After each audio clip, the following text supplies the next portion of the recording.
I will take on the role of a gritty, post-apocalyptic storyteller, one who has witnessed the world's collapse and now speaks into a crackling radio signal, sharing tales of survival amid environmental ruin. My voice will be that of a survivor, raw, reflective, and threaded with a stubborn ember of hope. I will observe both the shattered landscape and the inner turmoil of the people who remain, weaving in moments of memory, loss, and small triumphs. I'll paint the devastation of climate collapse in vivid, tactile detail, burning skies, choking dust, forests reclaiming concrete, while anchoring every moment in human struggle. The narrator speaks directly to you, the listener, from behind a microphone powered by a makeshift generator, conveying desperation tempered by resilience. I'll describe what I see, the encroaching wild, the scent of rot and regrowth, and what I feel, the ache of memory, the weight of loneliness, the flicker of determination. Sprinkled throughout will be moments of introspection, lessons learned, regrets harbored, wisdom born of hardship. Even amid the bleakest scenes, I'll let a thread of optimism pull the narrative forward. The world may be ending, but humanity's capacity for small kindnesses endures. I question the failures that led here, but I never stop believing in our ability to adapt, to survive. I flip the dial on the battered radio tower, and static hisses in my ear before I find a clear frequency. I lean into the mic and take a breath, because before I tell you who I am, you need to know where we stand. The world you remember is gone. The sky hasn't been blue in years. Now it's a bruised copper haze that never lifts, day and night, bleed into one another under its glare. Temperatures swing wildly. Afternoons scorch at 130 degrees, and by dawn the desert chill freezes what little water we've collected. Rivers have vanished into cracked riverbeds or swollen into death traps, their beds littered with rusted cars and sun-bleached bones. In the north, the permafrost collapsed. Forest fires raged unchecked for entire seasons. Mile-high walls of flame that cooked whole towns in their path. Pine forests became charcoal ghosts, then a tinder field for the next inferno. In the south, relentless drought turned grasslands into shards of pumice. Crops withered beneath acid rain showers. The poisoned soil refuses even tumbleweeds now. Coastlines surrendered to furious sea storms. Saltwater-swollen bays swallowed seaside communities whole. I once stood on the harbor wall of what was Cape May, watching waves curl 50 feet high and crash through boardwalk amusement parks. Now all that remains is driftwood and cigarette lighters tangled in seaweed, cities flattened, skyscrapers twisted, like spilled milkweed pods. I scavenged through Chicago's downtown last spring. Those iconic glass towers lay face down in fields of rubble, their steel skeletons exposed. You can still see shards of reflective glass catching the sun, like splinters in the open palm of the earth. In Los Angeles, the Hollywood sign leans at a 20-degree angle, letters peeling off one by one. In Washington, D.C., the Lincoln Memorial, steps are coated in slime from floodwaters that came 3 years ago and never fully receded. Government. What government? The emergency broadcast system collapsed with the first wave of storms. Local militias filled the void, some calling themselves protectors, others self-appointed warlords. Checkpoints sprouted along highways, armed kids with stolen rifles and GPS junkies who claim to have mapped every poison zone. They extort water rations from travelers, trading scraps of lithium batteries for a single liter. Survivor groups cluster around flickering beacons of hope. A solar-charged radio tower in Colorado, a geodesic dome in Vermont powered by a stubborn, well, a walled compound in Texas that still grows hydroponic lettuce beneath tarps. But you'll find just as many rogue bands, raiders who live in freight containers, painting skulls on their trucks. They hunt for fuel convoys or blind old survivors with nightstick raids. What institutions remain are skeletal. A broken network of doctors who operate mobile clinics and school buses. A handful of climate scientists holed up near an abandoned observatory, uploading weather data via drones.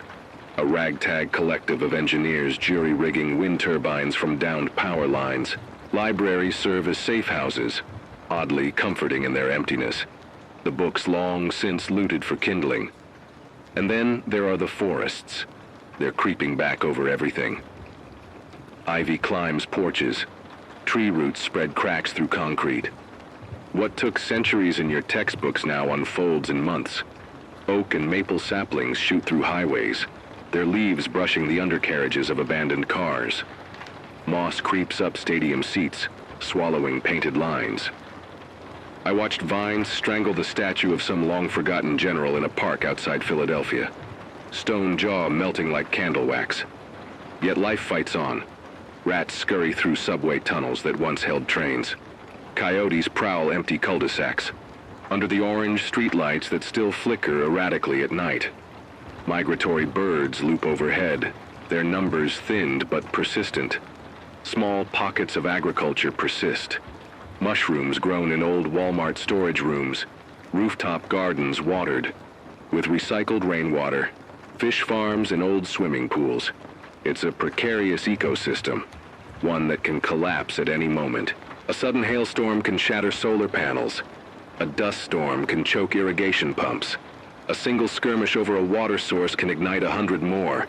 And somewhere out there, beyond these ruins, rumors swirl of a valley where the river still runs clear. A tech bunker with functioning desalination machines. A hidden enclave of survivors who've managed to reverse the collapse in a greenhouse city. Whether any of it's true, I don't know. I've chased too many false leads already. But hope is a currency worth risking your last drops of water for. So I broadcast from this makeshift tower, a handful of salvaged electronics powered by a pedal generator and what solar panels survive. I described this broken world not to mourn it, but to map it. For you, for the wandering bands, for anyone still listening. Every crack in the pavement, every scorched tree ring, every collapsing overpass is a landmark in the new topography of survival. And tomorrow we'll wake to the same orange sky. We'll strap on our packs, check our canteens, and step into the dust. We'll dodge wolves scavenging along the highways, bartering bullets for supplies at ramshackle outposts. We'll hunt for scavenged seeds and patch holes in our tents when the night chill bites through. We'll keep pushing because giving up means disappearing entirely. This is the world as it stands now. Bleak, unstable, and unrecognizable. But it's ours to navigate day by day, broadcast by broadcast. And as long as there's a signal in, the static, I'll be here to guide you through it. I'm not much more than a voice on the radio these days, but I used to be something else. I was Claire Donovan, graduate student in environmental science, daughter of 2 city planners. I had a small apartment overlooking the river, a late-night lab job, and a messy stack of overdue library books. That world is gone. Now I'm the sole operator of this battered radio tower, perched on what used to be the edge of a suburban high school's parking lot. My broadcasts are part weather report, part survival guide, part plea for any other soul still breathing out. There, every morning I pedal this generator. 40 minutes of grinding gears to charge a handful of batteries. Then I check my gear. A solar-welded transceiver, a crudely repainted map of the Eastern Corridor, and a rifle that's more superstition than weapon. I rig up scavenged antennas from broken satellite dishes and bicycle spokes. At dawn, with the copper sky burning gold, I crack open my canteen and speak into the mic. This is Claire, calling in from Sector 3B, altitude 320 feet above the old basketball courts.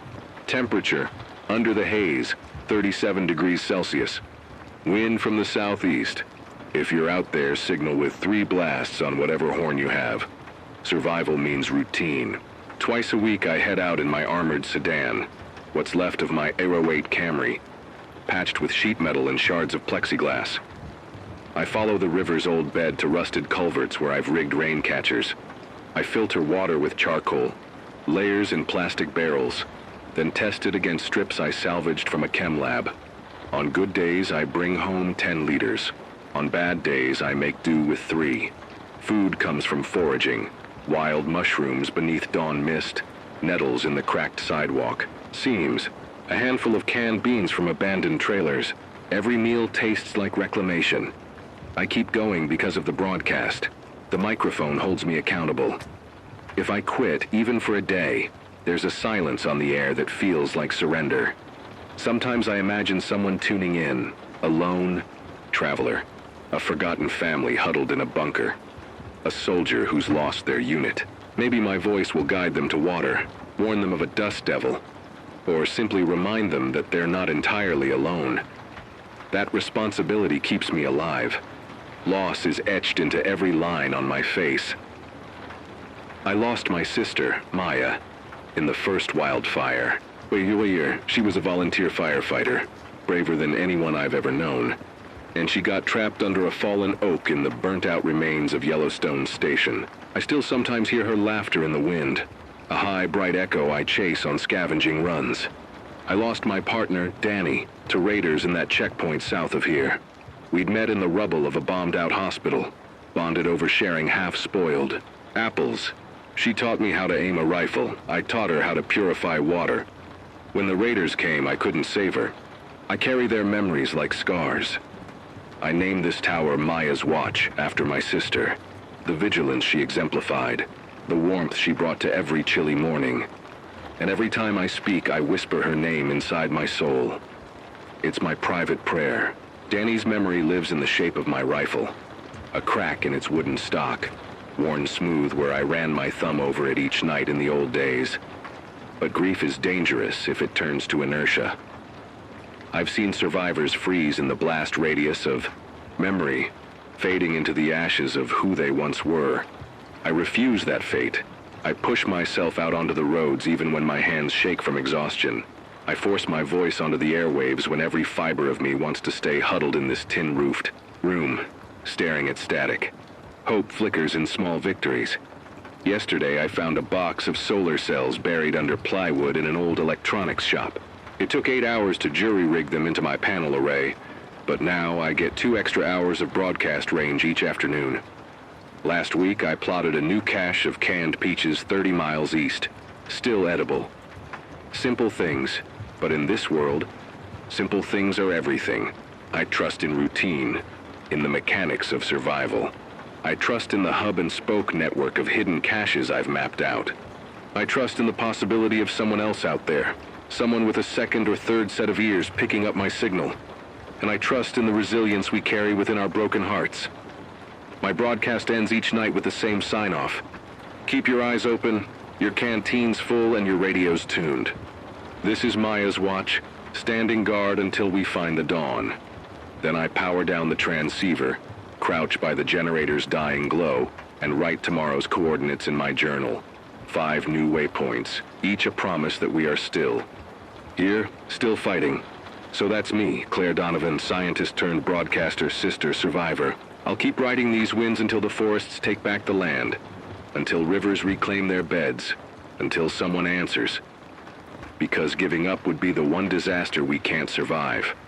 I switch the mic back on, and the hiss of static falls, silent as I speak. Tonight I need to tell you about the crisis that's tightening its grip on us all. A crisis born of our own making, now magnified by a world gone off kilter. Listen closely, because every detail matters when survival is hanging by a thread. 3 summers ago, the rain simply stopped. At first it was subtle. A late spring, shallow puddles instead of flowing creeks. Farmland turned pale. Then the skies refused to open. Seasonal monsoons became ghost storms. Cloud banks that spilled sand instead of water. Over 12 months, precipitation in our region dropped to under 30% of the historical norm. Groundwater extraction, once sustainable, ran us dry. Wells churned up dust. Aquifers collapsed. Tonight, our gauge shows soil moisture at a record low of 8%, a figure that would have been unthinkable 2 decades back. When soil moisture falls below 15%, vegetation dies en masse. Below 10%, dust storms ignite. We're past both thresholds. The wind that howls through empty fields carries fine particulates that tear at your lungs. A simple breath tastes like ash. Without moisture to anchor them, forests transformed overnight into kindling. Lightning storms, once life-giving, now spawn firestorms. In the old days, we'd expect half a dozen major wildfires per season. Last year, there were over 120 within these borders. One burned from Montana to the Dakotas, leaping across highways, in walls of flame 30 feet high. Wildfires don't just consume timber. They strip the earth of its protective canopy, exposing soil to erosion and sealing it with hydrophobic ash. When the rare rain does come, it runs off in torrents instead of sinking in. Flash floods scouring gullies, drowning bridges, washing out what little road remains. Climate scientists warned us about polar jet shifts, but seeing them for yourself is another matter. The jet stream now undulates in massive loops, pulling Arctic air down into the deep south in winter, leading to flash freezes that kill crops overnight, then snapping back north to funnel Sahara-style heat waves across our plains. In January, we hit a record low of 12 degrees Y for 3 days straight. By March, temperatures surged to 85 degrees Celsius under relentless sun. These swings wreck mechanical water systems. Pipes freeze and burst, then dry out and crack. Our fuel-powered generators strain to keep up with heating needs one day and cooling fans the next. My caches yield 20 L per cycle, but 20 is nothing when you need at least 3 L just for drinking. Factor in cooking, basic sanitation, and the decontamination of scavenged cans, and even my ration stores run perilously low. Official ration is 1 L per person per day. Anything beyond that requires bartering bullets or wiring a makeshift windmill. Edible fungi now hide beneath thick mats of ash. Nettles, once fertile, grow in circled rings where the soil still holds moisture. I've rigged a small hydroponic trough in an abandoned locker room, but yields are meager. Half a pound of lettuce every 2 weeks. Canned goods date-stamped a decade ago. Beans, peaches, meat. Preserved, yes, but low in nutrients after all. This time, vitamin deficiency is on the rise. Scurvy cases reported in 3 survivor enclaves last month. Panels operate at 40% efficiency under the copper haze. Battery banks store enough to broadcast for 4 hours after sunset. Derelict cars are our only source of fuel. A single sedan yields enough to run my generator for 2 full broadcasts, if I'm lucky. Every dawn brings new obstacles. Dust storms that black out the sky for days, shutting down solar and clogging air filters. I've had to cannibalize respirator, cartridges like ammunition. Raiders who run convoys on flattened highways, shooting water truck drivers on sight. A friend fell last month trying to supply a Texas outpost with distilled rainwater. Mechanical failure. My transceiver's modulation tube cracked last week. I had to replace it with a scavenged part from a car's alternator. It sings in feedback, but it holds. Long-term fatigue gnaws at you. When you wake each morning to pedal a generator that might not start, slog across half-mile fields of broken glass to service your rain trap, and then find the barrels empty, despair threatens to set in by. Atmospheric CO2 levels have climbed past 450 ppm, trapping more heat, destabilizing weather patterns. Dry soils reflect more solar radiation, heating the land surface further and suppressing convection rains. An irreversible loop once moisture. Dips below the 15% mark we crossed. Thawing permafrost releases methane, a greenhouse gas 25x more potent than CO2, sending temperatures even higher in a runaway effect. These aren't theories. I carry the data log from my old lab. Temperature anomalies charted month by month, ice core CO2 readings, all indicating that we overshot the tipping point. Build dew catchers, panels angled at 45 degrees wrapped in hydrophilic cloth. At night, you can harvest 200 meal of condensate per square meter. It's nothing, but it supplements your rations. Crush hardwood charcoal into 1-2 millimeter granules. Layer it between fine sand and gravel in a plastic barrel, and you remove 90% of chemical contaminants and particulates. Change the charcoal every 2 to 3 weeks. Dig underground refuges, 3 to 5 feet down, lined with salvaged insulation.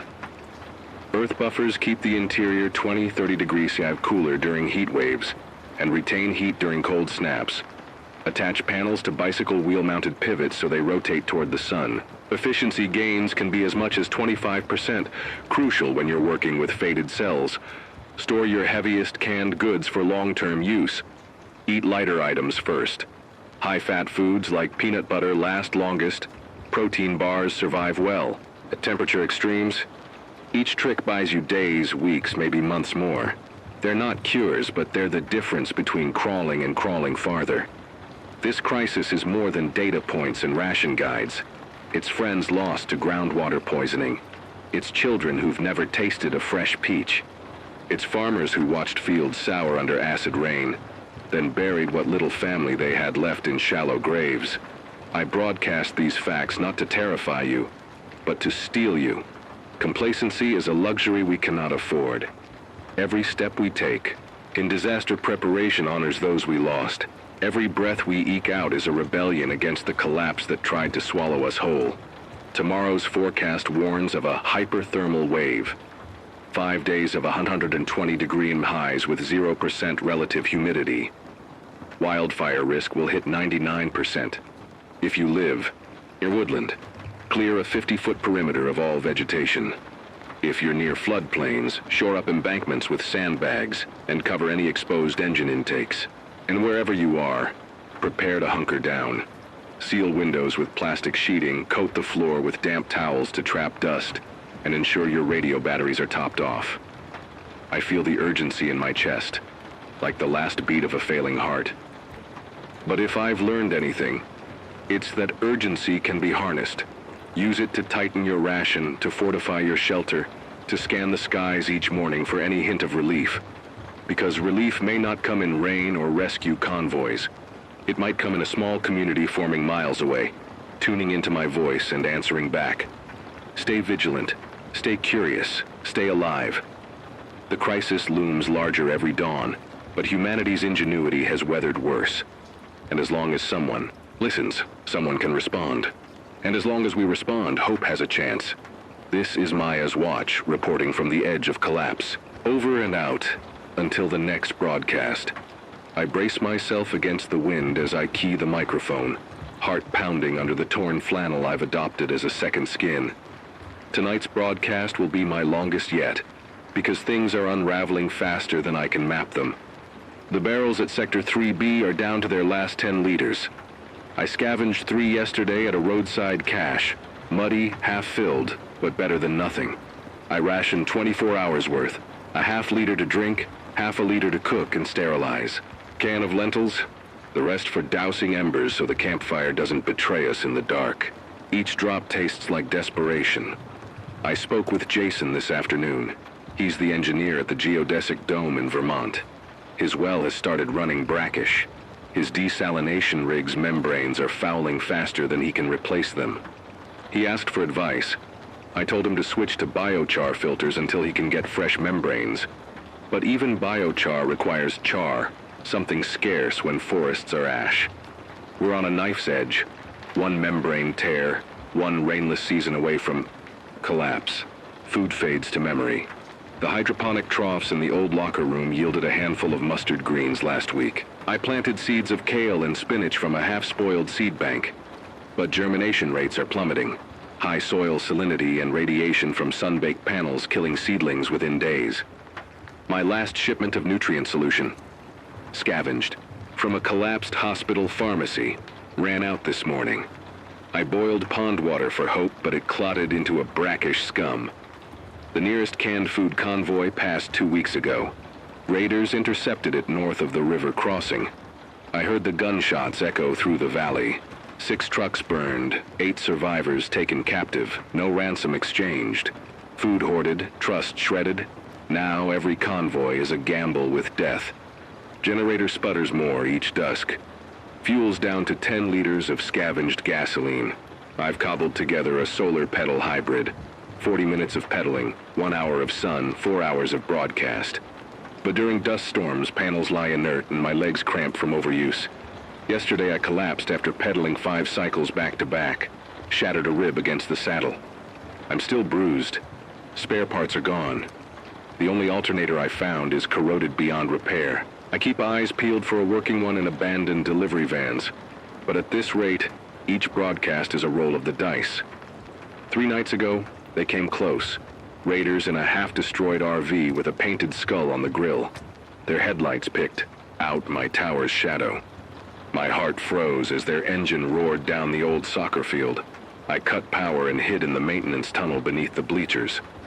Through narrow slits, I watched them circle the tower, rifles scanning, shouting into radios I couldn't hear. They knocked the panel array off axis, dented the casing, shattered a solar cell. They found no fuel, no water, no ammo, just the husk of my Camry. I stumbled back at dawn to find urine stains on the fence. They'd been here all night waiting for me to emerge. I repaired what I could, patched the solar cell with duct tape and aluminum foil. But I lost something fundamental that night. The illusion of safety. On my way back from a water cache swap in the south, I encountered a lone figure at the crossroads. He stood under the rusted sign of what used to be Welcome to Harrisburg. His clothes were scavenged camo, face smeared with ash. He raised a gloved hand in greeting, rifle slung casually over his shoulder. "Claire Donovan?" he asked. Froze. I hadn't broadcast my name in months. He produced a cracked radio handset tuned to my frequency. "I've been tracking your signal. We need you in Haven." Haven. The word echoed like a myth. Rumor has it that Haven is a community deep in the Allegheny Mountains, where a group of scientists resurrected a working hydrobiome. Clean water, permaculture orchards, self-sustaining solar grids. Some say it's a miracle. Others call it a fairy tale meant to lure the desperate into traps. Raider gangs use tales of Haven to ambush hopeful travelers. "Why me?" I managed. He lowered his eyes. "You built the membrane filters at Green Ridge. We need that know-how." I swallowed. My old thesis on low-energy desalination was theory, never proven at scale. But if true, if Haven is real and I can help them amplify their output, we could seed more domes across the region. Yet trust tasted of ash in my mouth.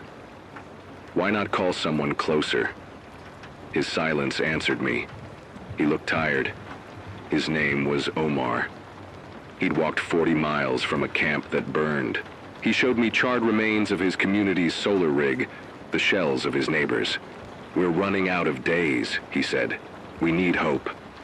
No sooner had Omar left than the weather turned. A derecho swept down from the northwest. Straight-line winds over 100 mph, enough to rip roofs from the highway-side shelters. I watched dust devils merge into a wall that blotted out the sun, an orange curtain swirling with debris and death.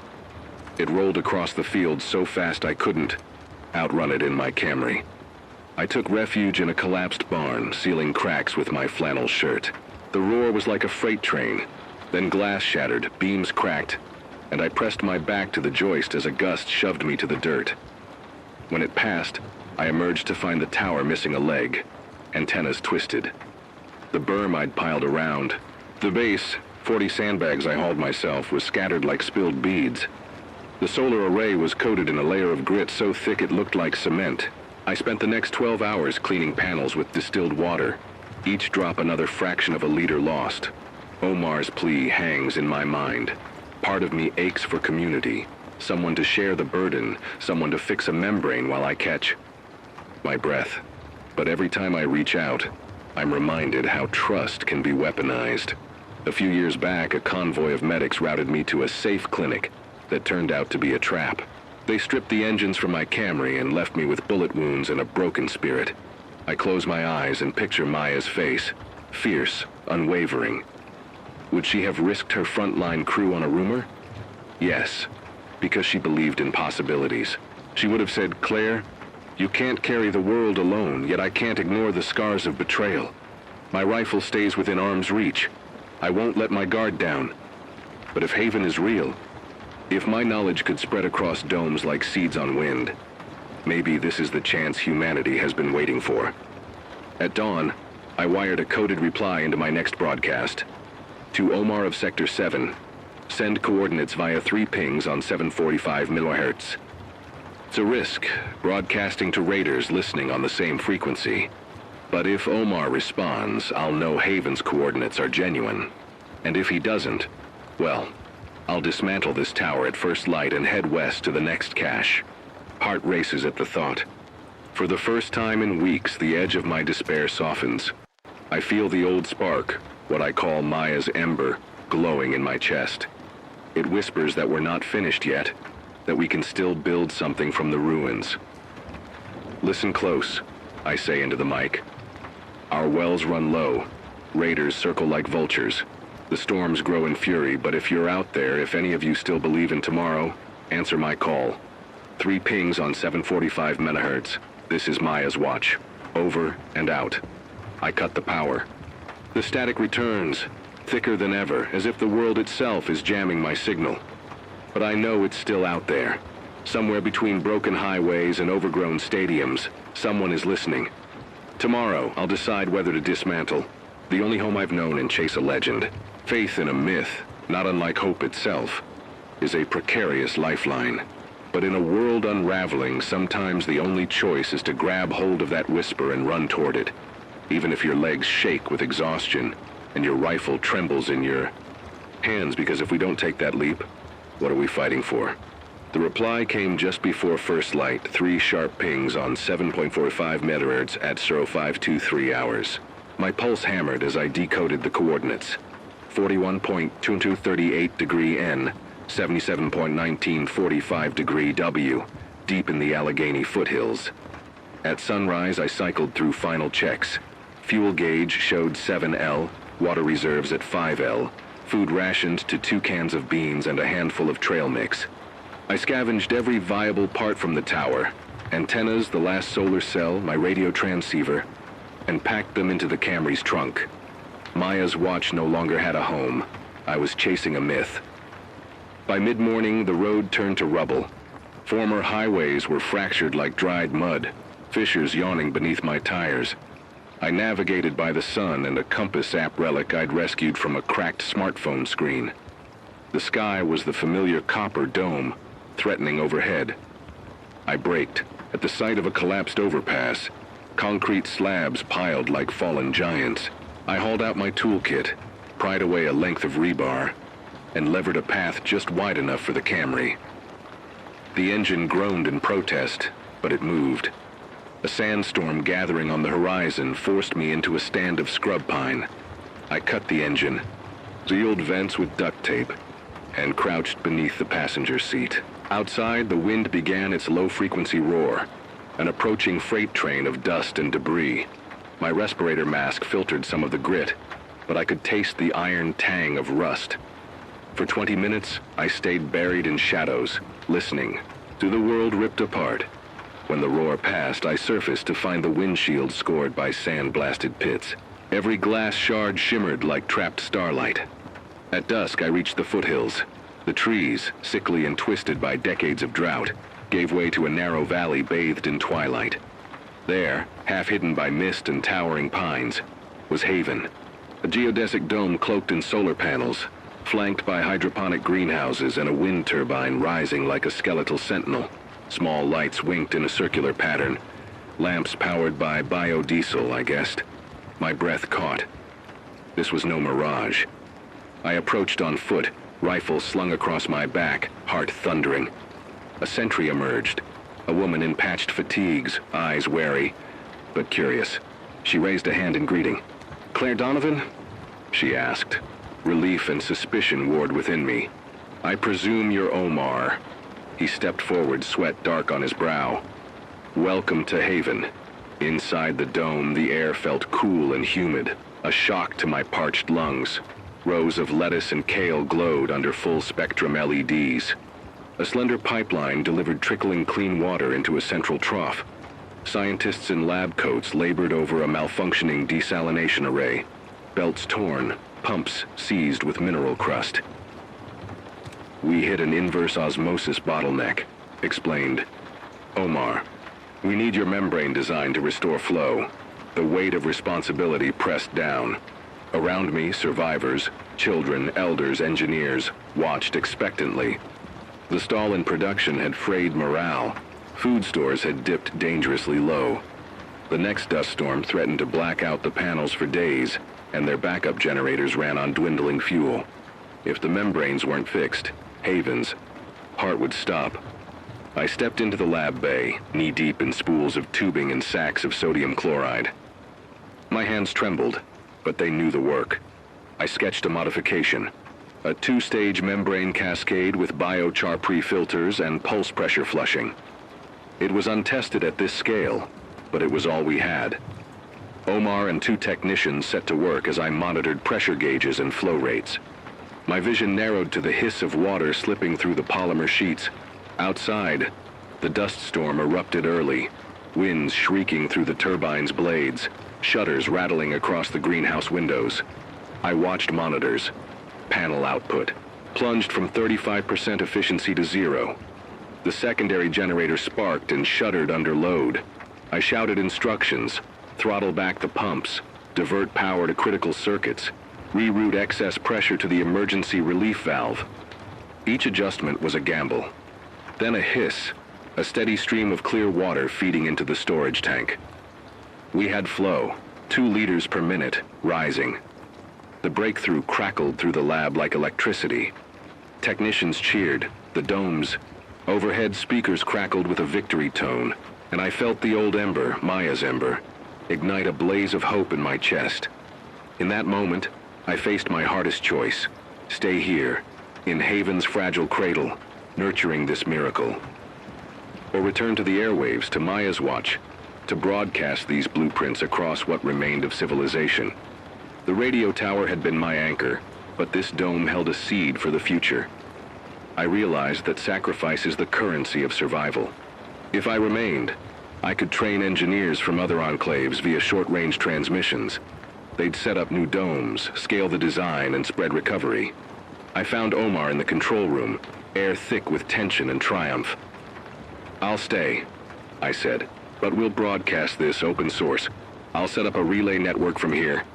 He nodded, understanding the gravity of my pledge. As the storm raged outside, I climbed into the maintenance loft and rigged the radio transceiver, powered now by the restored desalination rig's waste heat generator. I keyed the mic. "This is Haven Central. We've restored water flow.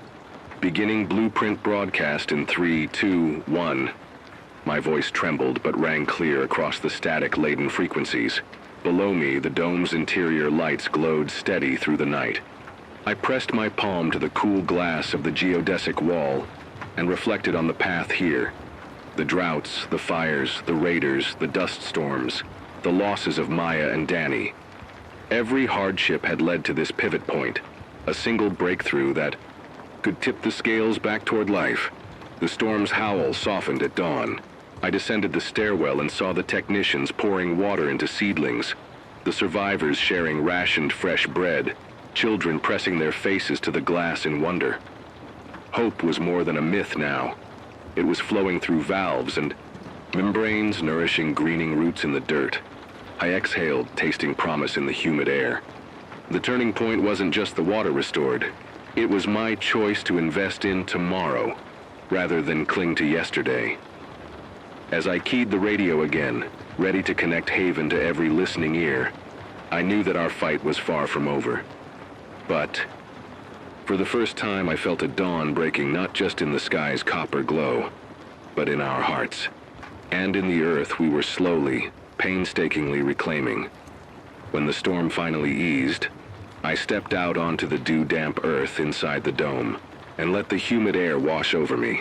Outside, the world still lay fractured. Ashen skies, charred tree stumps, cracked soil stretching beyond the glass. But inside these geodesic walls, life pulsed anew. Seedlings uncurled their leaves in neat hydroponic trays. Clear water dripped rhythmically into storage tanks. A gentle hum emanated from the desalination array I'd helped restore. I found Omar surveying the greenhouse with a soft smile. "We've doubled our daily output," he said, voice low with amazement. "Yesterday, it was 2 liters per minute, now it's 5. Behind him, technicians in smudged lab coats scribbled adjustments on chalkboards, tweaking flow rates and membrane pressures. Children, their cheeks flushed with health, chased each other around the central trough, squealing at the spray of fine mist. For the first time in months, I saw unguarded laughter. Choosing to stay in Haven changed everything on two fronts. Internally, I traded the loneliness of Maya's watch for a pulse of community, for shared responsibility. No longer was I the lone voice broadcasting into the void. I became part of a team, a node in a network of hope. Externally, my blueprints began their journey outward. Each night I keyed the relay, a 5-minute window on the same frequencies I once claimed as my own. Enclaves within a 100-mile radius tuned in, scribbled notes, and synthesized homemade. Membrane rigs. Word spread like seedlings sprouting in cracked concrete. Within a week, a caravan of engineers arrived from the Colorado Solar Tower, pulling behind them crates of spare parts. They'd copied my designs and improved on them, integrating a rear flush mechanism to clear biofilm buildup. In exchange, they taught us wind turbine blade repair techniques they'd pioneered in the Rocky Mountains. Collaboration, once a distant dream in my broadcast monologues, became our daily currency. Hope, however, did not erase struggle. Fuel remained scarce. Every generator cycle required careful triage. Dust storms still grounded solar panels. Raiders prowled the perimeter, probing our defenses at midnight, testing whether our newfound prosperity was worth the risk. On one moonless night, 6 of them infiltrated the greenhouse, cutting a hole in the wall's plastic membrane. We chased them off with improvised alarms and blinding floodlights, but not before they'd stolen 2 full barrels of distilled water. Loss arrived in stealth, and its sting reminded us that recovery is never a straight line. We patched the tear, reinforced the wall with mesh salvaged from a collapsed medical clinic, and installed motion sensors wired to the dome's secondary battery. The children watched, eyes wide. I held my breath as they saw the memories of raiders, but I refused to let that fear win. At night, I sit at a refurbished console, half-broken keyboard, a cracked screen salvaged from a classroom projector, and review logs from Maya's watch alongside the new relay transcripts. I see familiar patterns in fear and resilience. I see my own voice, once tense with desperation, now calm with purpose. I think of Maya sprinting toward a flamethrower line to save a trapped family, of Danny teaching me to aim true. Their courage courses through my veins as I type, "This is Haven Central." Water output stable at 5 liters per minute. Blueprints updated, see attachment. Trust in our shared knowledge. I pause, finger hovering over the send command, and reflect on how far I've come. I used to believe survival meant walking alone, scavenging every last drop. Now I know survival means sharing what you have. Your skills, your stories, your stubborn dreams. Outside the dome, the land responds in increments. Pockets of green sprout around our runoff channels.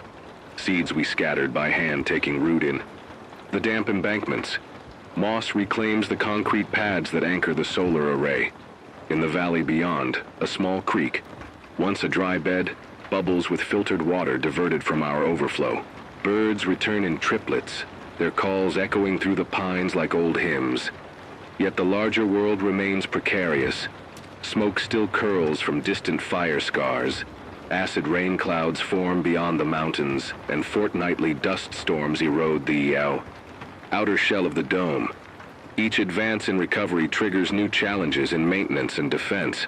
I walk the perimeter at dawn and dusk, rifle slung over my shoulder, not out of paranoia, but out of respect for the fragile balance we've struck between life and ruin.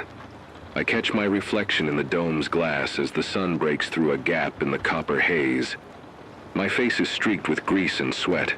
My eyes are rimmed with fatigue, but they hold a steadiness I didn't know I possessed. I think we are the sum of every compromise we make. The decision to trust, to share, to rebuild rather than hoard. I think this world isn't the one we destroyed, but it can be the one we save.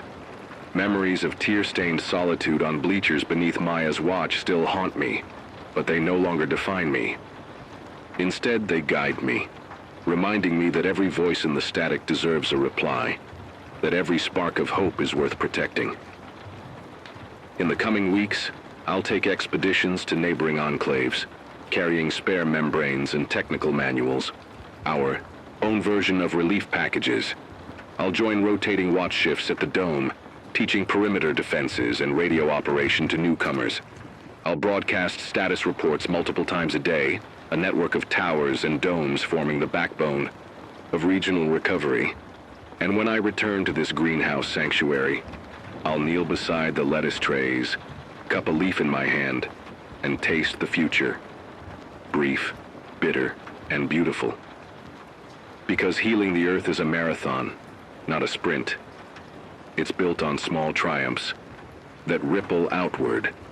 The aftermath of the climax is neither unalloyed victory nor unending despair. It is delicate. It is fragile. It demands vigilance, compassion, and creativity. But as I stand in the heart of Haven, feet planted on reclaimed soil, hand pressed against the membrane that hums with purified water, I know this. We have ignited a turning point not just in the machines we built, but in the human spirit that refuses to yield. The road ahead will be littered with setbacks, dust storms, raider attacks, mechanical failures. But for every obstacle, there will be a solution born of collaboration, perseverance, and memory. The memory of those we've lost, and the promise of those yet to come. The world will never be what it was. But here, in this fragile dome, life takes root again, and so do we. When the midday sun finally broke through the copper haze, its slanted rays struck the dome's glass panels and sent ripples of light dancing across the hydroponic troughs. I stood at the threshold, water filter grate in one hand, scribbled logbook in the other, and took a long, slow breath of the humid air. It felt too alive, too full of promise for a world that had taught me to expect ruin at every turn. Inside, the seedlings stretched toward the light, gentle shoots of green clawing their way out of nutrient solution, defying the odds. A handful of survivors clustered around a midday meal, fresh lettuce, chickpea patties fried over a solar cooker, and cups of clear, cold water. Laughter bubbled awkwardly at first, hesitant smiles born of disbelief, but soon it deepened into the warm, unguarded kind I hadn't heard since before the fires. We had coaxed life back into a barren valley. We had turned salt water into drinking water, desert dust into fertile beds. But the fragility of it all pressed on me. One cracked pipe, one downed panel, one acid rain shower could undo weeks of progress. Hope was a high-wire act over an abyss. Yet every day we walked that wire. This morning, Omar and I tested a new survival tactic, a microbial inoculant introduced into the greenhouse soil to break down residual salts.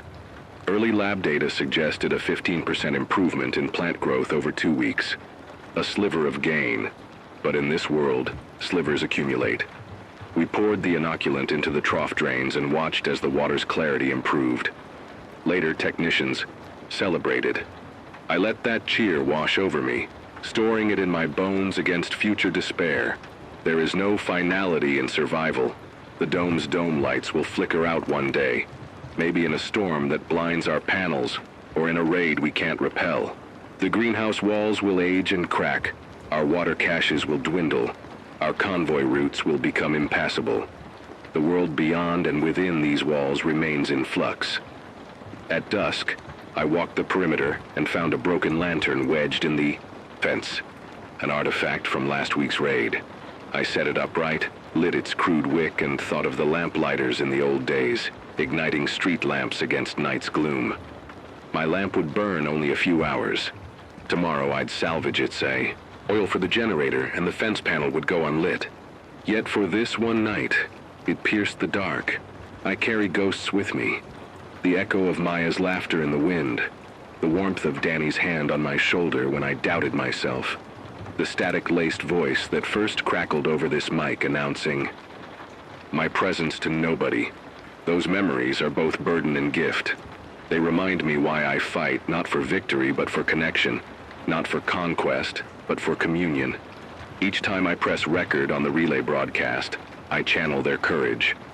Each time I teach a newcomer to splice tubing or thread a membrane, I honor the hands I lost. And each dawn, as the sky blushes copper, I remind myself, if they landed here, pilgrims weary and worn, I would want a place to rest, a glass of water, a promise of tomorrow. So here is my final message, carried on the frequencies we built. To all who hear this signal, whether you dwell in a crumbling tower, hide in the hollowed hull of a coastal bunker, or trek the scorched highways, hold. Fast to what you've learned. Share your knowledge freely. Guard your compassion fiercely.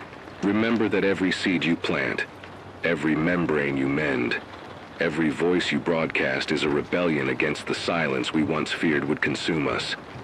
I don't know what tomorrow holds. A dust storm might blot out the sun before breakfast. Raiders might pressure the dome's defenses come midnight. The inoculant might fail to scale as we hope, and our plants might wither once more. But for today, I have enough to keep going. Enough water to last another 3 days. Enough food to fuel the greenhouse laborers. Enough battery juice to broadcast our blueprint one more time. And most of all, enough resolve to press on. Because resolution is more powerful than resignation. A single community's success can spark another, like dominoes tipped by the gentlest touch. The horizon may be uncertain, but every sunrise I witness is proof that we have not surrendered to the collapse. I step back into the dome and let the soft, recycled light wash over me. I place the logbook on the control console, thumb through, the pages filled with failures, breakthroughs, ration logs, and hope notes. At the end of the last entry I write, "We are alive, we are learning, we are building." Then I key the mic one final time for this sign-off. This is Claire Donovan, signing from Haven Central. We are alive, we are learning, we are building. Keep your radios tuned, your spirits unbroken, and your hands ready to sow the next field. Hope is fragile. Handle it with care. Over and out. The click of the transmitter echoes, and silence blooms in its wake. No static, just a pregnant pause. Outside, the wind rustles young shoots in their nutrient trays. Somewhere, maybe hundreds of miles away, another survivor reaches for their radio, heart quickening at those words. And that, more than water, more than green leaves in dying soil, that is the real harvest. Because as long as someone listens and answers, our story continues.